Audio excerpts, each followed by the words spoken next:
Okay, good evening, everybody. Welcome to Speaking of Zane, September 11th, 2022 edition, 206th week for Speaking of Zane. And it looks like we've got my dad in there. Hey, Dad. And Terry Bass, my old Air Force buddy. Hey, Terry. Terry and I go all the way back to about 1982, I guess it was, Terry.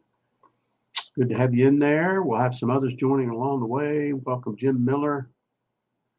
All right, short week this week after the holiday. Hopefully everybody had a good Labor Day and relaxed and whatever it is you do on Labor Day. There's Matt Aaron. Hey, Matt, up in Michigan. But yeah, short week at work. Those short weeks always go pretty quick, of course. But here we are on Sunday. And a little bit of a sad week with the passing of Queen Elizabeth II. Many of you, along with Lori and I, had the privilege of being stationed in the UK for some period of time in the 80s and 90s, and hard to avoid, matters of the royalty and all of that. And we were there in an interesting time where Princess Diana with Prince Andrew, Mary and Fergie, all of that stuff, the birth of William and Harry. So it was an interesting time to be there. And longest reigning British monarch, I believe, Queen Elizabeth was. But rest in peace. I know she has a reputation for being a little bit stoic, a little bit. But she had a very good sense of humor, it turns out. And anyway, she took her duties very seriously. And I don't know as much about her as I would like to. And maybe I'll read a biography or something. But I know that during World War II, of course, she wasn't queen yet until 1956 or something. But she wanted to serve, and she became part of, I forget the name of the organization, but the Women Soldiers Army. And she was a mechanic and a driver, turns out. And anyway, after about another 10 years, she became the queen. But yeah, she was definitely a servant monarch, I guess, if you could had to put it anyway. But anyway, I know she'll be missed by her family. And, I just, unlike maybe a lot of the other royals, I thought that she represented her family and her country well. Some of the others maybe haven't done so well. But I believe she certainly did and is held in pretty high regard by many. But so rest in peace there, Queen Elizabeth, and welcome to the throne, King Charles, I guess, is what he'll go by. But anyway, kind of interesting that we'll be gathering some of us for the 10th Acts reunion this next weekend. Okay, well, let's see what else is going on. Lori and I had a fantastic brunch today with some of my coworkers, actually. A colleague of mine, James, who is an Army veteran, paratrooper, and has a similar job to me at the company. Anyway, his wife is a school teacher by trade, and I just hired her. I need her help. I just hired her. I liked her so much, and she has such great credentials, and I hired her to be part of my team, and she started last week. But anyway, they were in town.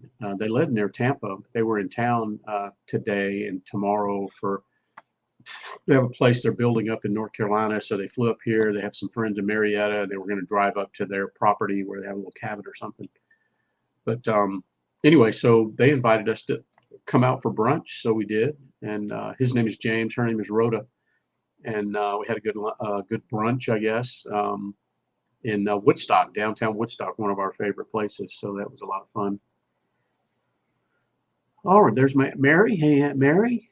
And there's my good friend, Amy. Hey, Amy. Amy has been Amy has put in some effort on this planning for our reunion, and her and Carrie have been down to Branson a couple times that I know of. But Amy, I'm working on the scavenger hunt as we speak, and we'll have that ready for. I'm gonna make. I think I'm a little bit up in the air about just. Lori and I just did a scavenger hunt, so I have a little bit of an idea what I want to do. But I think I'm just going to put it on paper. There are some apps you can use, and I've got a little app called Goose Chase that I might use. But anyway, I'll be prepared either way. But that should be fun. Okay, let's see. Weight loss update. Weight loss update. I couldn't report any loss last week or the week before, but I finally broke the stall again, and I'm down another pound. 57 total pounds lost. I did up my daily walk. Had been doing 2. I'm going to work. I'm going to St. Louis for work, and the timing was that I'm driving down from St. Louis. Anyway, so anyway, I upped my we got a new challenge going at work, and I upped my daily walk by a mile. Actually, I'm doing 3 miles a day, but so I've lost 57 pounds, and my next major goal is 60. I think I can go beyond 60, but that's the next thing. And we got this little contest going at work. I've got a team, me and 5 others, and we're competing with a bunch of other teams at the company, 100 or more. I don't know how many, but we're currently bouncing around 20th place. So we're getting our steps in. This one's not measuring weight loss like the last one, but this one's all about activity. Did you get enough sleep, and how many steps you did during the day? And then there's some other fun things that they built into it. Anyway. All right. Well, let's see. What about the Braves? Oh my goodness. The Braves have been really doing good. And for a brief fleeting moment, I think Friday, they had moved ahead of the Mets. Finally, they were down as much as 10.5 games. Now, if my cousin Toby's in here, he'll help me out. But they were down as much as 10.5 games, I think, at the halfway point. And they briefly took the lead in the National League East a day or two ago after they won against Seattle. And then they went on to lose 2 against Seattle, including one today that was a heartbreaker. The Braves were leading in the 9th, and had been down the whole game, came back, were leading in the 9th. Kenley Jensen came in and blew it, blew the save, and the Mariners scored 2 runs and ended up beating the Braves, doggone it. But that's baseball. Speaking of baseball, I'll be in St. Louis this week. Like I said, I'm going, have to be there for some meetings Wednesday. I'm flying in on Wednesday. And I've been invited to a Cardinals game Wednesday night by one of our partners. So I'll be going to a Cards game Wednesday night, and then meetings all day Thursday. And then not enough time to come back home and go down to Branson. So I'll be driving from St. Louis down to Branson on Friday. All right, let's see. We got some other folks joining. Dan Jeffers down in Tampa area. He's not in Tampa proper, but I know he's over there a little closer to the coast. Toby's at work, starting a new job. That's right. He's working nights, I believe. Good for Toby. All right, let's see. Lori shared with me, we talked last week about a card she had received from someone saying thank you to veterans. And so it inspired her to create one of her own, and we picked them up today, and she gave me one for you guys to see. And I'm sure she'll post a picture on the Facebook group, but you can see a nice little postcard size thing you can hand to someone if you want to. So she says she's got a stack of them. So if anybody wants some, let me or Lori know, and we'll get them out to you. But yeah, kind of cool. Nice little postcard size thing. That's going to be memorable when you hand that to somebody. How about that? Okay, and some of you probably have guessed the hat of the week, hat of the week, hat of the week. It almost pains me to wear this as the hat of the week. I was just talking about Seattle Mariners. Well, Seattle beat the Braves 2 of 3 this weekend, and I decided I would suck it up and wear the Seattle Mariners hat because Jeff, our daughter's love interest, who lives in Seattle, is he wore on Friday, he wore a Braves t-shirt. So if he can wear a t-shirt on the day that the Braves beat his team, I can wear a Mariners hat on the day that his team beats my team. So, all right. Well, that is the hat of the week. Well, what is going on in history? This is our military history. Well, the main one, there's two, and kind of related, but obviously this is the anniversary, 21st anniversary of 9/11, the attack, the terrorist attack on the United States. And so what I thought I would do is read some of the totals here as we remember those that were lost. In fact, on that day, we lost 2,996. That was the total count. But if you break it down by aircraft, the American Airlines Flight 11 left Logan International, was heading for Los Angeles.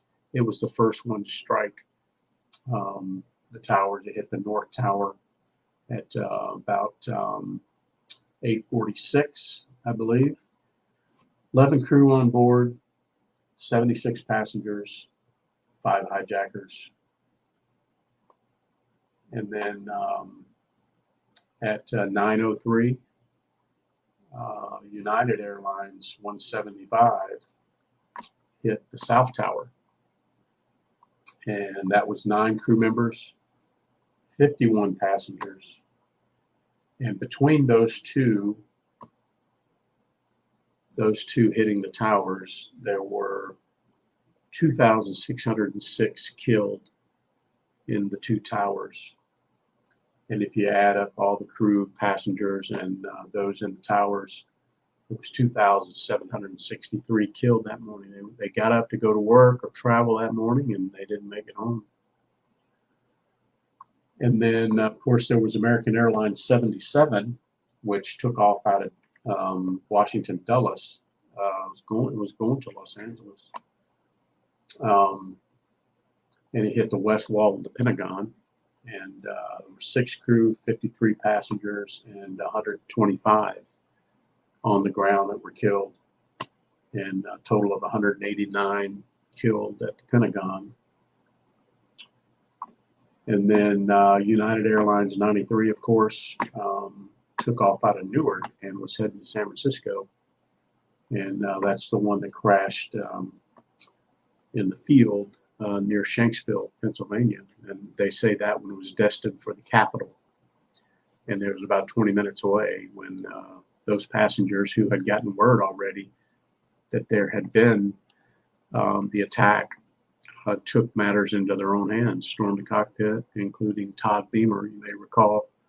Turns out he was a sales rep and account manager for Oracle. And he, the very famous "Let's Roll" was heard over the telephone. But they brought that jet down and instead of letting it hit its target.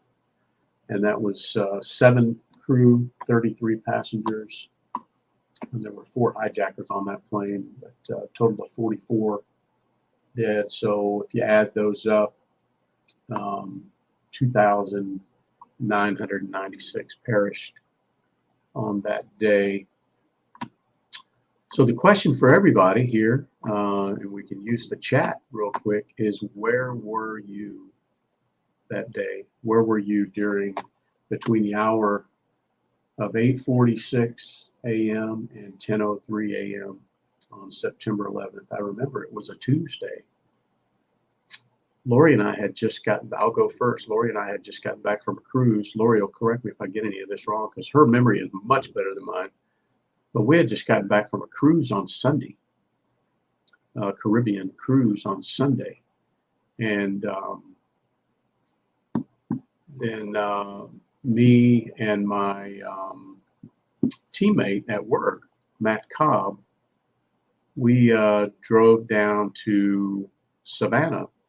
We were living in Marietta at the time. We drove down to Savannah on, I guess it was on Monday, and stayed the night. And we got up on Tuesday, and we were going to, make our rounds, visit with our clients and whatnot. And we started the day at one of our business partners. And we were in their conference room at 8:46 when that first plane crashed, and somebody came into the conference room and said, "You're not going to believe what's happening." And there was a TV in there. And anyway, then Matt and I, sometimes we would fly down there. This is pre 9/11, of course, when you could fly down there in 45 minutes, and you didn't have all the hassle at the airport. It was pretty easy to go down there on the same and come back on the same day. But we decided to drive on this instance, and we drove down Monday, stayed the night Monday, got up, like I said, and we were. The plan was we would spend Tuesday and I think Wednesday doing our normal visits, and that's where we were, and we ended up. We weren't impacted negatively because we didn't fly down on that trip that we drove. But, nobody was in the mood to meet with us, of course. Everybody was in shock. And I think we did have lunch with somebody, and then we went back to the hotel and basically just sat in front of the TV at the hotel at the courtyard there on Abercorn Street. And we were just watching what was going on. And, of course, we had friends and family that traveled and worked and all that stuff. So we were trying to keep up with who was where and who was stuck where and all of that stuff. And then we eventually, I think on the Wednesday, we may have stayed Wednesday. But anyway, we drove back home to Atlanta, very somber, of course.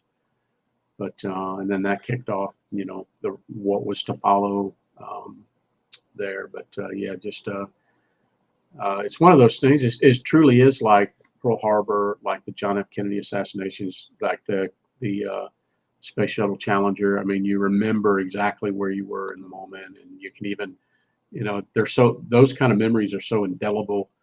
You can remember, even smells or what was going on at the time. But it was crazy. But let's see where some of you were in the chat here. Jimbo said he was at work. Terry was driving into work when the first tower was hit. Yeah. Lori was unpacking from our trip. She let the two little ones stay home, and they watched Good Morning America. And let's see, Daryl. Hey, Daryl. Daryl just got in from church. Hey, there's my buddy Greg. Hey, Greg. Greg said he was supposed to go to the MEPS in Houston, but got a call from the recruiter when the first plane crashed. So this all happened before Greg went into the Air Force. This is my buddy Greg, whose retirement ceremony I was at last week. And I met Greg in Savannah. But Greg is newly retired after 20 years in the Air Force. But let's see. Lori says that just days later, Zane was just 11 years old at the time, and he said he told his mom that he was going to be in the Army and go shoot the bad people. Carl and Peggy. Hey, Carl and Peggy, where were you guys at on that day, 9/11, 2001? Amy was headed into work to the vault. Matt was in homeroom, 9th grade. Daryl was in Quincy, Illinois, on some company service calls. And Aunt Mary, she was off work that day, was at home, had the TV on, but wasn't watching. Donna called. Yeah, I know a lot of people at work that time of day, East Coast time, most people would have probably been at work by then. Central time, you guys would have been heading in. West Coast, probably just getting up, but yeah, an incredible incredible day. And we know how many of us were impacted by that day and continue to be impacted. Some of us lost friends, family, loved ones. Some of us spent our entire, like my friend Greg, spent his entire 20 years in a war footing.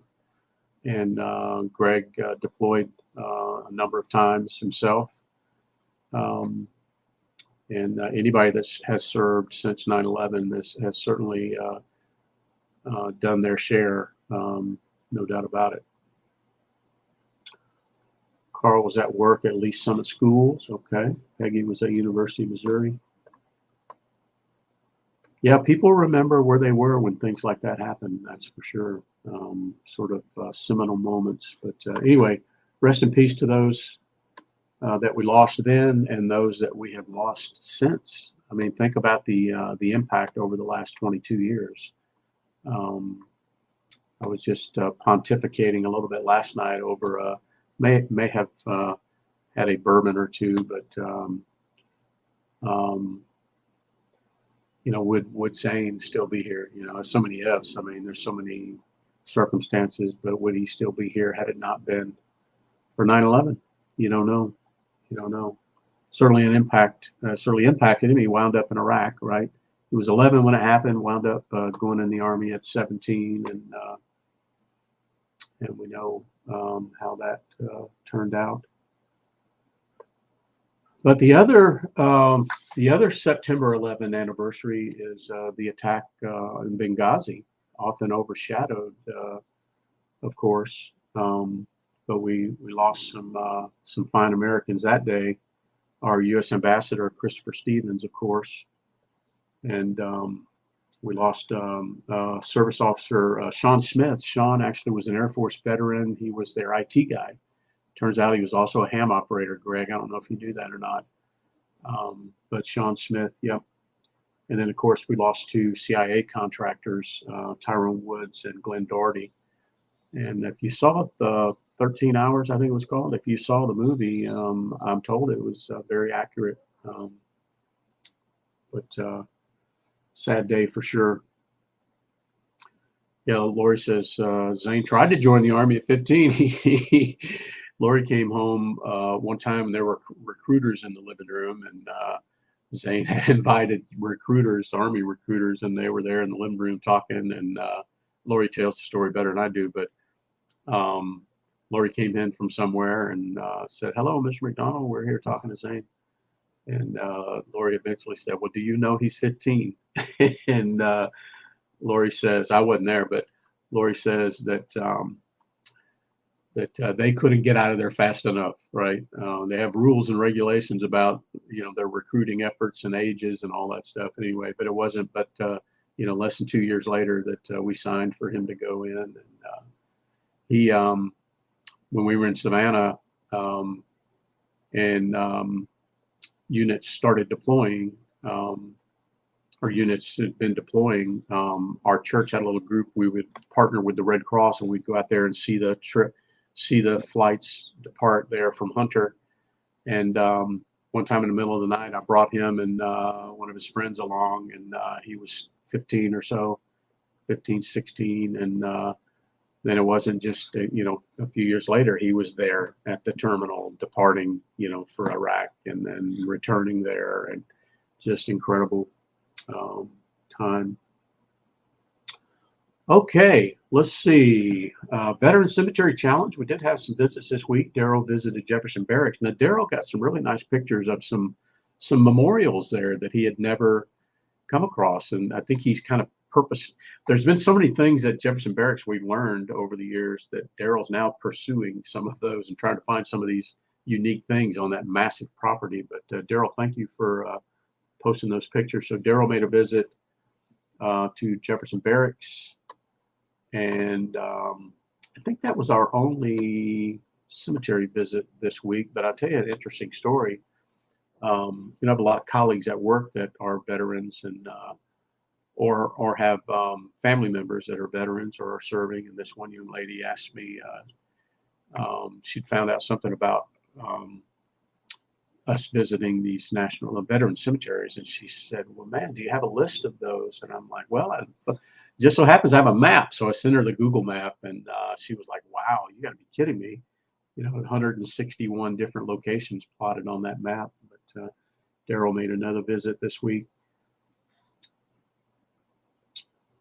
Let's see. Oh, there is here at Georgia National Cemetery, which we're about 20 miles from where Zane is. There's another unaccompanied veteran burial ceremony that's coming up on September 20th. Unfortunately, I won't be here. I've got a meeting in Phoenix, actually, on, I think it's 19, 20, 21 of September. So I won't be here, but they're going to be burying 7 Army and 1 Marine Corps unaccompanied veterans at Georgia National Cemetery. This will be the second time that they've done it this year. So very interesting. Okay. Well, let's see. We had some thank yous this week. We're doing remember now. Lori has this very nice card that she'll have with her. If any of you want one of these, so you can copy it, or you want a handful of them, Lori will send them out to you. But kind of cool. And Lori thanked an Air Force colonel this week. I don't remember the circumstances, but she said they had a mutual thank you. He was in Alaska. I think he was stationed most of his time in Alaska, she said. Daryl met a couple of vets at the was it Denny's or Waffle House? I don't remember. At a breakfast place, anyway. Daryl, right? He met a couple of guys that were having breakfast together. That one was an Army and one was a Navy vet. And Aunt Paula. I don't know if Aunt Paula's in here tonight or if she's back, but she's on another cruise. It sounds like. She says she met a Navy veteran on the cruise ship, and she met an Army veteran in Amsterdam. But so she had a couple of thank yous there. And then I met a guy yesterday. I met a guy in the Kroger, of course. It was Air Force, and he had an Air Force hat on, and I had my SAC hat on. And he says, "Oh, you were in SAC, huh?" He said, "You guys are crazy." I said, "Thank you." But so if I add our thank yous up, we had 6 thank yous this week, which is pretty doggone good. And Greg, listen to this. We have, since we started doing this just a couple of years ago, this small little group of patriots, we have thanked a veteran, military member, first responder, 1,652 times. So 1,652 times somebody has heard, "Hey, I appreciate you." Wow, that's powerful. Powerful. Okay, well, what else is going on here? Organizations. In our organization session, I want to share this because this is incredible. You guys, some of you guys have participated with us in this over the last few years, and that's the Running to Honor 5K that our friend Aaron Bartle, an Army veteran, spearheads up in Michigan. And when COVID hit, he said, well, doggone it, let's just do it virtually. And that's how we got involved. And some of you have done it in Florida and Nebraska and Michigan and North Carolina and Georgia. And anyway, I wanted to share the results of this most recent event that we did in July. And see if I can share the right screen. Here we go. But just incredible how much of a difference somebody can make when they put their mind to it. But so through this year's race, Aaron was able to raise $15,510 to be distributed across the two VFWs there. The one in Wyandotte is the one that's using the money for their solar system, solar panel system, and they're getting their monthly electrical bill down. And Aaron's been working on this project for a few years now, and he was able to contribute another $15,000 to Wyandotte, and then $510 to the Taylor VFW there. And these are all near the Aarons up there, Matt and Katie. But good on you there, Aaron. Great job for sure. And oh, another cool thing I wanted to share. I don't know if I've got. See if I can share a picture of this. This is a very interesting thing. It's not an uncommon thing. Um, let's see if I can find it here. It's not uncommon at this place to be the facilitator of something like this. I'm going to share it here. If I can find it. Stick with me. Stick with me.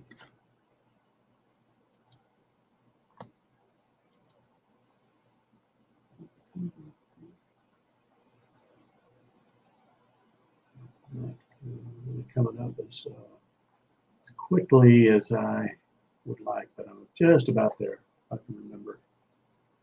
But this is so interesting that I know I've got to share it. Here we go. Here we go. All right, let me do this.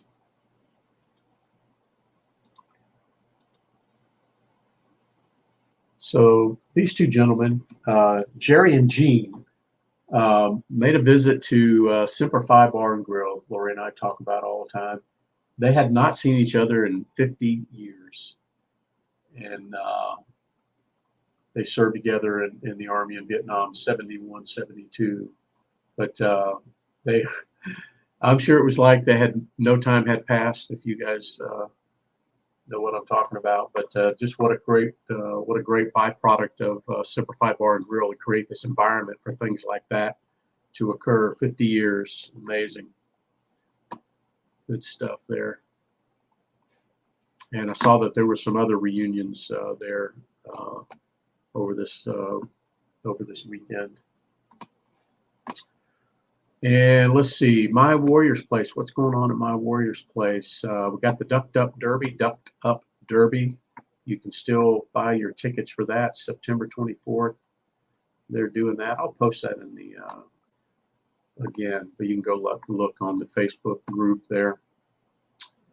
And that's about it. A couple of pieces of sad news in the Heroes Lost or Wounded section.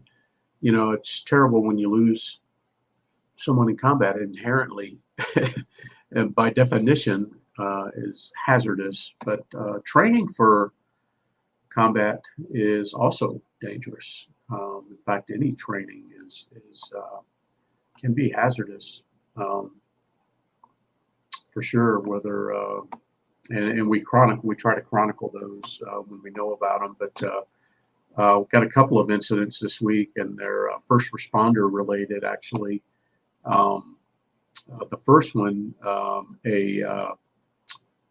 a Georgia State Patrol cadet in their academy was exercising with the group and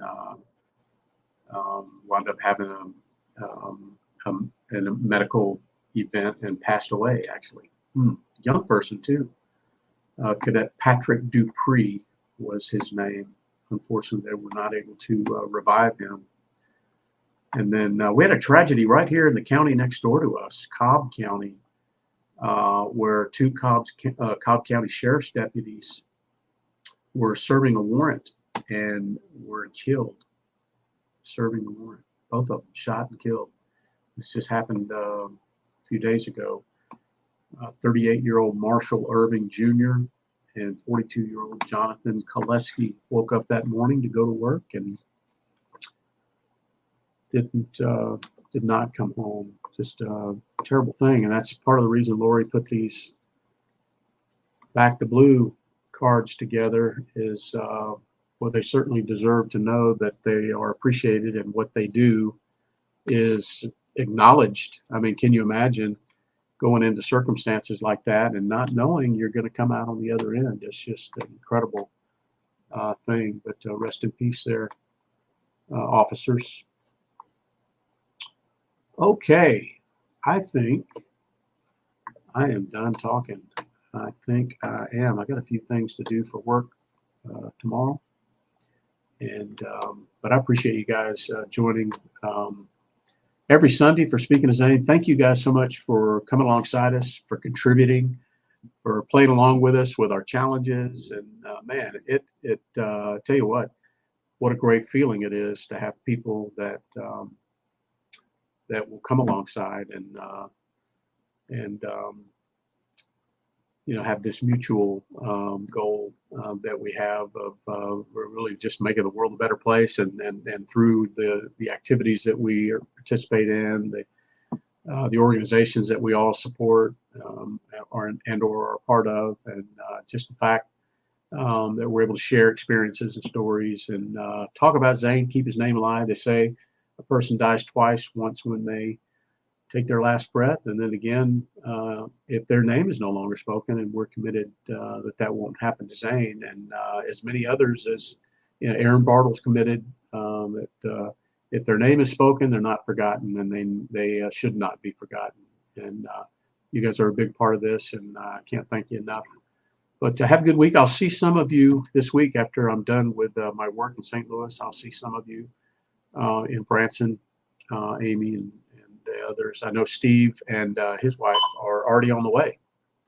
I think they're on the way. They're going to do some things on the way, and then I think they get there on Tuesday. But they're making a week of it. Unfortunately, I have to work. But I will see some of you there. I think that Carl, was that you that said bring some of Lori's cards with me? I'll do that. Oh, that's terrible, Daryl. Another officer killed. I tell you what, they don't know what they're getting at. That's why a lot of them are so. A police officer can come across rude sometimes. They can come across, like they're not a human. They are humans, but can you imagine having to be in this continual posture that they have to be in, not knowing the circumstance that you're going into? But just terrible. Anyway, okay, folks. Well, have a great week, and we'll see you back again. I think we'll do. I don't remember what time I get home on Sunday, but I'll make a call somewhere along the way, whether we do it Sunday or move Speaking of Zane out a day. But we will give you guys plenty of heads up, and we'll look forward to it. All right, gang. Be good. Have a great week.